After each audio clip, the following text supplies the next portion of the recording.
All right, we are back with Keneshia Grant and Holly Turner. We have a very interesting new poll out of Ohio, basically showing a statistical tie from Quinnipiac. 46% Trump to Vermont's Bernie Sanders at 45, Warren at 45 in a head-to-head matchup, Kamala Harris, Pete Buttigieg, Cory Booker all standing at 44. Noteworthy that Congressman Tim Ryan, who's from the state, polling at 1%. So that's in the primary. So we got general election and we got primary. Yes, right. Yeah.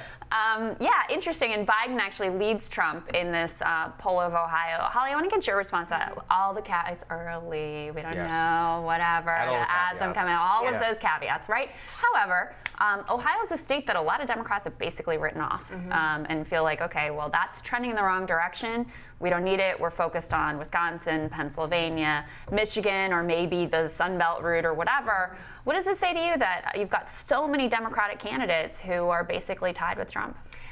I mean, then I think they need to write it off. I mean, if a poll says that you're tied with Trump, then go spend your money somewhere else. I mean, honestly, I'm happy for Democrats to spend money in Ohio. You think the polls statistically underestimate Trump support? Yeah, well, they haven't even been defined. There's no actual matchup here. Right. I think that's what it is if you're starting off from this basis. And that's the thing we saw in 2016. There are all these hypothetical situations about, well, what if it's Trump versus Hillary, and what if it's Rubio, and it's like people aren't there yet. It's not real, and so you're asking them to project so far forward into the future. It's really hard for them. So I don't put a lot of faith in those. I think better indication of who's going to win a state is how they feel about the economy. Yeah. So how do Ohioans, if that's the correct way to identify them, how do they feel about the economy? Do they feel like they're better off now than they were 4 years ago? That's going to be a better indicator. What do you think, Keneshia? I would say even if we don't really know what the answer is in terms of who the candidates are, one thing that voters are thinking about is how do I feel about Donald Trump?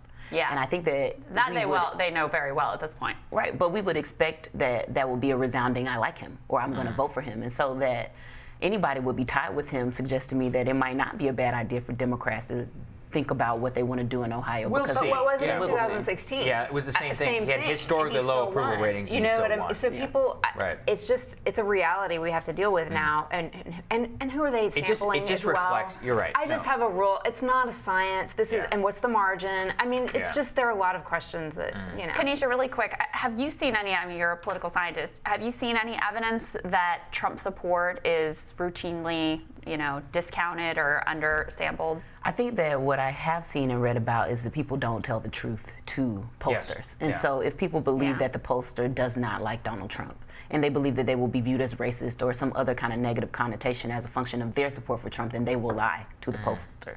And so that could be happening here too. And then we have we have a pollster trying to determine who is going to come out and vote. And so you're trying to figure out if that person's going to vote. Are you oversampling women? Are you I mean, it's just and then who are you getting on cell phones? And are you getting young people? Are you getting are there different groups that are more reticent to answer pollsters' questions? It's challenging. It's challenging. We should also talk about the special counsel, his testimony Holly wants yesterday. to talk about this. I know. We love Holly. We've been talking about it all day. And we've talked it to death at this point. But we have an interesting poll from Politico and Morning Consult. Do you think the Department of Justice investigation into Russia's influence in the 2016 election was handled fairly or unfairly? 37% very, says somewhat fairly. 42% not too fairly, not fairly at all. Widespread dissatisfaction there, Holly, in terms of the investigation in the first place. Is this going to have any impact whatsoever in the 2020 election? Look, my prediction is no. Well, I think it will, but here's how.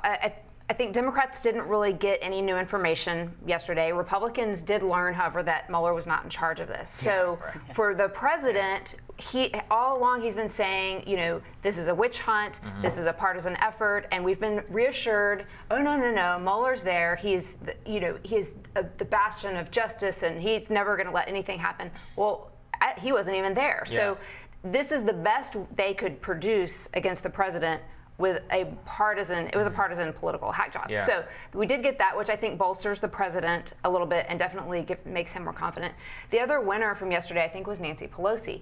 She's really been trying to hold off this impeachment talk for a long time, and I think this is what yesterday was a good day for her. She's trying to save these vulnerable freshmen for the 2020 election that would have otherwise been pushed into voting for impeachment. And so I think while it helped the president for 2020, I think there may be a few Democrat freshmen that get saved in the process as well. I think there's a silver lining that maybe Democrats will move on now. My personal opinion, we have a little bit of Speaker Pelosi talking about her views on impeachment. Let's listen. If we have a case for impeachment, that's the place we will have to go. The fact that why I'd like it to be a strong case is because it's based on the facts in the law. That's what matters, not politics, not partisanship, just patriotism. Keneshia, I think Holly is fundamentally right that Speaker Pelosi's hand was strengthened in terms of holding off on the calls for impeachment. But do you think that's the right move?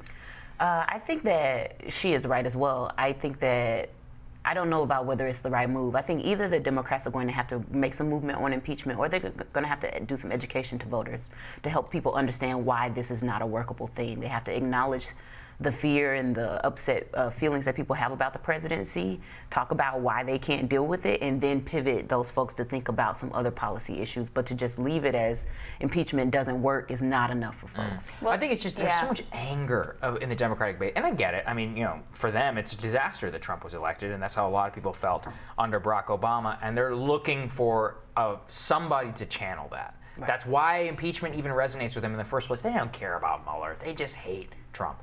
And what I don't really get is why don't Democratic leaders just channel that towards the election? I don't understand it. I truly don't. I don't either. And there, talk about health care. Why haven't we fixed this issue? We bear the blame. We had the House and the Senate, and we didn't do anything about it. Yeah. So why didn't we fix the budget? Why didn't we do all of these things? We have a lot of vulnerabilities that they could expose. So it is odd to me that they're not pursuing, a more united message. And I think they've just relied on this for so long. And I think the economy is, perhaps creating some wrinkles for them, and they're just like, this is all we've got. Yeah. I mean, in fairness, Keneshia, I was looking at, I think Washington Post did an analysis of all the 2020 candidates and what they're talking about and fielding questions on and what they're putting in their social media, and it's not Mueller and impeachment. It is healthcare, it is climate change, it is wages, it is the sorts of things that you would probably want them to be prosecuting the case against Trump on. Yeah, I think that's right, and I think that it should be the case that the folks in the House follow that lead. I think that there is something there about feeling like Donald Trump has things that he should not have, got things that he did not earn, and so the kind of feeling about Mueller is not really a feeling about the report so much as it's a feeling about a stolen investigation or working with Russians or other kinds of things like that. But yeah, for sure, I think the candidates are on the right track and that they need to encourage the Congress to get on that train. Their colleagues are doing them no favors by staging a prime time. I mean, I don't even know how to describe that. I know, just and I think, and what we're looking at, I think, is Adam Schiff and Nadler. They have their legacies, and they're putting their own selfish interests ahead of their cable news spotlight. It's despicable, actually. I mean, I'm a Republican, but even that, I'm just like, do what's best for your party and for your values and for this country, and they don't. It's all about them, and they want to achieve this. Well, they'll write some stupid book after I'm this. Sure. You're so cynical, so young and so cynical. Ladies, thank you. Thank you. Thanks. Tomorrow on Rising, Democratic Congressman Jamie Raskin shares his thoughts on Mueller's testimony and other news from Capitol Hill. I'm sure he's going to agree with us completely. And host and founder of the Young Turks, Cenk Uygur, you know him, you love him. He's going to join us for a preview of Democratic debates round 2. You definitely want to watch that. Have a great day. We'll see you tomorrow. See you tomorrow.